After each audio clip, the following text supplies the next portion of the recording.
The knock on my door. It was a quiet Saturday morning when I heard the sharp, impatient knock on my front door.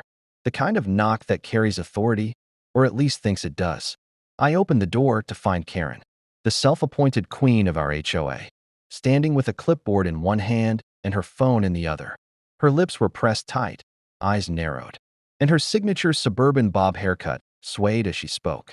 "Mr. Miller," she began, "we've received complaints about your garage. It's out of compliance with HOA standards. You'll need to have it torn down immediately." I blinked in disbelief. "What do you mean out of compliance? It's been here since before I moved in." Karen sighed dramatically, flipping through her paperwork. "According to our updated zoning alignment, the structure violates setback distance regulations. It's too close to the property line." I glanced at the sturdy old garage. It wasn't new. It had probably stood here for decades. I'd bought the house a year ago, never imagining the HOA would care about something so harmless. "Karen, this garage has been here since at least the 90s. How is that my problem?" Her smile was tight and polished. "It's your property now, Mr. Miller. You're responsible for bringing it up to code." I felt frustration rising. "And what if I don't?" Her phone was already up, recording. "Then we'll fine you. And if you still don't comply, well, we have legal channels." She turned on her heel and strutted off, leaving me fuming on the porch. That night, I couldn't shake the feeling something didn't add up. The garage looked original to the property, maybe even part of the original design. Why was this suddenly a problem now? I dug through my property records, old photos, and even the blueprints left behind by the previous owner. That's when I noticed something strange. The builder's name on the original construction permit. Thomas Reed. The same last name as Karen Reed. My eyes widened. Could it be a coincidence? I pulled up the neighborhood records. Sure enough, 25 years ago, a Thomas and Karen Reed had lived in this exact community. Thomas had been a licensed contractor. I leaned back in my chair, a smirk forming on my face. If this was the same Karen, she was trying to force me to tear down something her own husband had built. The next morning, I decided not to confront her right away. No, I'd gather proof first. Something told me this story ran deeper than a simple zoning violation. And if Karen wanted a fight, she was about to get one. Digging into Karen's past. The next morning, I woke up determined to uncover the truth. If my garage was really built by Karen's own husband, then I wasn't just fighting for my property. I was about to expose her hypocrisy.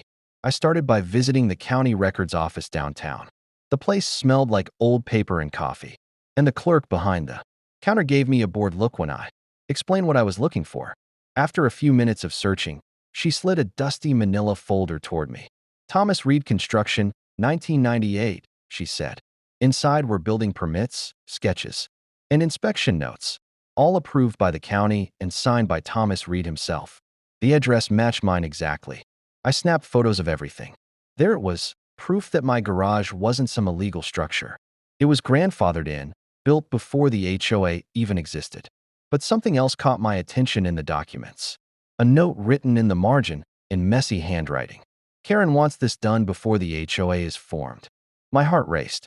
She'd been planning this neighborhood association from the start, and her husband had built this very garage while she was drafting the rules she'd later use to attack me. That afternoon, I stopped by a few neighbors who had lived here longer than I had. Old Mr. Daniels across the street remembered everything. "Oh, that garage," he said, chuckling. "Tom built it himself. I helped him pour the foundation." Karen was right there, telling him where to put the flower beds. I grinned. So she knew about it. Knew about it. She designed half of it. He laughed. She used to brag about how it made their house look like the nicest one on the block. That was all I needed to hear. Later that evening, I attended the HOA's monthly meeting in the clubhouse. Karen sat at the head of the table, tapping her pen against the clipboard like a judge about to deliver a sentence. "Mr. Miller," she began, "I trust you've received the notice. You have 7 days to remove that non-compliant structure." I placed a folder on the table and slid it toward her. "Actually, I've been doing a little research." She hesitated before flipping it open.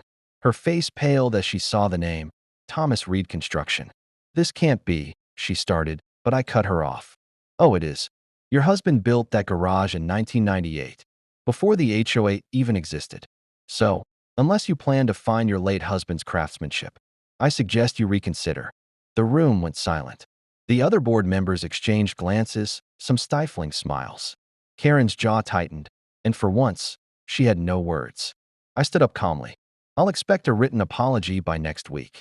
And maybe, Karen, you should check your own history before coming after your neighbors. As I walked out, I could feel her glare burning into my back. But I knew this wasn't over. Not yet. Karen wasn't the type to back down easily, and I had a feeling she'd find another way to strike back. Karen strikes back. For a few days, the neighborhood was unusually quiet. Karen hadn't said a word to me, and I almost started to think she'd finally accepted defeat. But that illusion didn't last long. By Thursday, a bright yellow envelope appeared taped to my garage door. Inside was a new HOA violation notice, this time claiming my garage exterior paint color violated community aesthetic standards. I laughed out loud. Of course, I muttered. Karen wasn't backing down. She was just shifting tactics. That evening, I walked my dog past her house. She was standing in her front yard, arms crossed, phone in hand, pretending to text, but watching me closely. I could practically feel the satisfaction radiating off her. I called out, "Nice try with the paint complaint, Karen." She shot back sharply. "Rules are rules, Mr. Miller. Everyone has to follow them, even the people who wrote them," I said, smirking. Her lips tightened, but she said nothing. Later that night, I got an idea.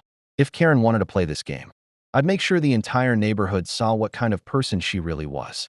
I gathered the photos, permits, and signatures from the original construction, then printed them out and added a short statement. This garage was built in 1998 by Thomas Reed, approved by county officials, and fully compliant with building codes. HOA cannot retroactively enforce modern regulations on pre-existing structures. Then I slid copies into every mailbox on my street. By morning, the entire neighborhood was buzzing. People stopped me on my morning jog to ask, "Is it true Karen's husband built your garage?" "Oh, it's true," I said, smiling. "And she's been trying to tear it down ever since." By that afternoon, Karen was furious. She marched straight to my property, waving her clipboard like a weapon. "You had no right to distribute those documents. That's defamation," she yelled. "Defamation?" I raised an eyebrow. "You mean truth?" Her voice shook. "You're making me look like the villain." I crossed my arms. "You don't need my help for that. Karen, you're doing a great job on your own." Her face turned red, and she stormed off. That night, a few neighbors stopped by with drinks. "You're kind of a hero, man," one said. "She's been bullying people for years. It's nice to see someone finally stand up to her." I appreciated the support, but deep down, I knew Karen wasn't finished. People like her didn't quit until they'd either won or destroyed themselves trying. Sure enough, a week later, I got a certified letter from the HOA's legal department. Karen had filed an official complaint, this time, accusing me of harassment and distribution of private information. I sighed, staring at the letter. This was no longer just a neighborhood dispute. This was war. The truth comes out. The envelope from the HOA sat on my desk like a loaded gun. Karen had finally gone all in, accusing me of harassment and spreading false information. I knew she was bluffing, but she dragged it into legal territory now, and I wasn't about to roll over. I spent that night gathering every document I'd collected so far. The building permits, signatures, witness statements from neighbors, and even a video clip from Mr. Daniels, who confirmed on camera that Karen had personally supervised the garage construction years ago. The next day, I showed up at the HOA hearing. The room was packed. Neighbors filled the chairs, eager to see how this showdown would play out. Karen sat at the head of the table, flanked by two board members. Her face was calm, but her fingers drummed nervously on her clipboard. "Mr. Miller," she began, "you violated multiple HOA regulations and have engaged in slander against a board member. We are recommending fines and legal action." I stood, holding up my folder. "Actually, I think you'll want to hear me out before you embarrass yourselves further." The room murmured. I placed my evidence on the projector screen, each document appearing. "Here's the 1998 building permit," I said, "signed by Thomas Reed, licensed contractor and husband of Karen Reed. Here's the inspection approval. Here's a statement from a neighbor who helped pour the concrete foundation. And here," I clicked again, showing the old handwritten note, "is a reminder from Karen herself to finish the garage before the HOA was formed." Karen's face went pale. "This garage," I continued, "was not only legal, It was her idea. So if she wants to find me, she's essentially finding her late husband's work. Gasps filled the room. One of the board members leaned over to whisper to another. Someone in the back chuckled quietly. Karen stammered. You don't have the right to use my husband's name like that. Then maybe you shouldn't have tried to erase his work to prove your power. The board president, a man named Greg, cleared his throat. After reviewing this evidence, it's clear that Mr. Miller's garage is compliant and exempt from HOA action. All complaints against him are dismissed. Karen looked like she might explode.